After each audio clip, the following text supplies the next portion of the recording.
So in this video we'll actually start by programming in assembly. Okay, so for programming in assembly, for the initial days we'll be using the TASM or the turbo assembler, and for writing the code we'll be using simply a gedit or any type of text editor you want, you can use. Okay, so for using TASM or turbo assembler, even if you are in Windows or Linux or anywhere, it's a old 16-bit assembler. So for that you will need to use DOSBox. Okay, so here I have downloaded TASM, okay, from the internet. I don't know, remember the site from where I downloaded it, but I'll find and put the link in the description.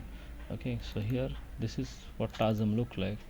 You cannot directly run this thing. Okay, even if you're having a Vim or Wine, then you can run this thing, but that is not the preferable way to learn or run this thing. So what we'll do is we'll run it from the DOSBox.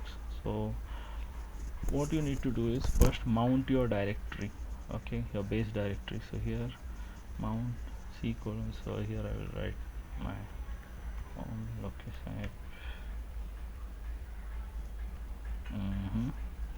So cd tasm cd bin. Okay, so here I am inside my bin directory. So what I will do is now I'll write my program. So here what we need to do is first we need to use the assume directive. Okay, there are other ways to write the programs as well in assembly, like using different types of models, but here we'll start with the simplest way here. So first we'll write the assume cs colon code comma ds colon data. If you remember, in the previous video I had told you about the segment registers. So what the purpose of this register is, the code actually, or the programming model usually has 4 segments. Okay, the first segment is the code segment, the second segment is the stack segment, the other 2 segments are data segment and extra segment. The stack segment is used for the push and pop operations, okay, and the extra segment is used along with the data segment if you have extra data or excess data you want to store. So it can be used for scratchpad purposes as well. So here, after I have written this thing, what I need to do is I need to write data segment. See, using this way of writing this code makes it easier to understand. So data segment starts the data segment and data ends the data segment, and in between we have to declare the data. So what I will be doing here is I will be writing a simple program for addition, simple addition program will be writing. So for that I will need 2 numbers, so I will write num a space db and 10h. So you must be wondering what exactly is db. So db stands for define byte, that is 8 bits. Okay, so 8 bits make a byte. So here we have written 8 bits, so we have written here db. If we are doing a 16-bit addition, we'll write here dw, that is the defined word, and if you are writing defined word will be like this. Okay, and if you are using double word, okay, so that will be defined double word. Okay, that is 32-bit. So like this is 32-bit, and there is defined quad word. There's like 1 2 3 4 32. No, you have to write it a lot. Okay, I'll skip that thing. Okay, so quad word is actually twice the word. So hope you get the idea. So defined byte is like 8 bits, defined word is like 16 bits, defined double word is 32 bits, and defined quad word is 64 bits. Okay, so we will be using only db and dw in majority of our programs. We might not need even the double word as this series. Okay, so but for knowing sake you need to know these things. And then there is num b, here also I will be using db, and what I will do here is I will write 20h, and finally I will create a memory location for this thing, sum, or you can say that the sum will be stored, and here I will use a question mark because we need to compute this thing and store in this memory location. So after this is done, what I need to do is start the code segment, and what I will write here is code ends. So here we'll use the start label. So remember here, these are directives, the data segment, data ends, these are directives, assume, and there is something like eq, which is equ actually, that works like a hash define. Okay, so it defines for constants and stuff, it is usually used. Okay, so these are directives, but here start is actually a label, so you can name it anything you want. It's not mandatory to use the word start, so it's not a keyword, you can say it's not a reserved word, so you can use anything you want, but for the sake of convention we use here start. Okay, so first thing you need to do is move ax comma data. So what will happen is this data segment, so here we have written ds colon data, so this is our data segment, cs code, this is a code segment, and here we haven't specified any stack segment or extra segment. Okay, so if you don't specify your stack segment here, then usually you will get a warning at the linker stage, but that is not a big problem. Okay, so that warning doesn't affect the compilation, or you can say the assembly of this thing. So next instruction that you need to run is move ds comma ax. So what it will do is here we'll put the data or the starting of address of this thing here in ax. See here, data begins from here, so wherever this 10h will be stored, that address will come inside ax, and what I will do is I will load that into the data segment because this is our data segment.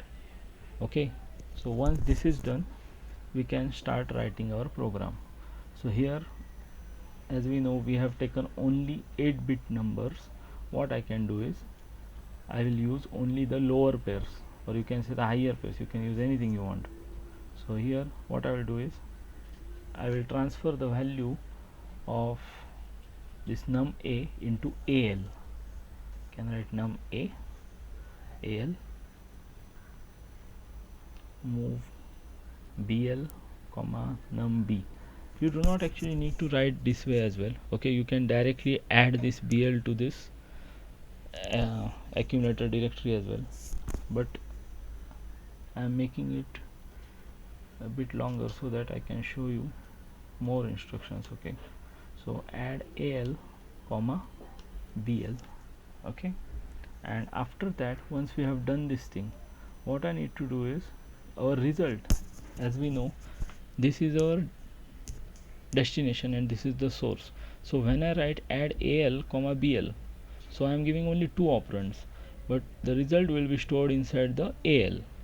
And now if I want to transfer this result into this sum variable, it will be written as sum comma al. Okay, and once this is done, we have to write, okay, sorry, interrupt 03 h. So this is actually a breakpoint interrupt. Okay, this does nothing actually, it only tells the debugger that this is end of this segment, and here I will write end start. So this is end of this label. Okay, so let's save this program inside our TASM folder so that it can access it. Okay,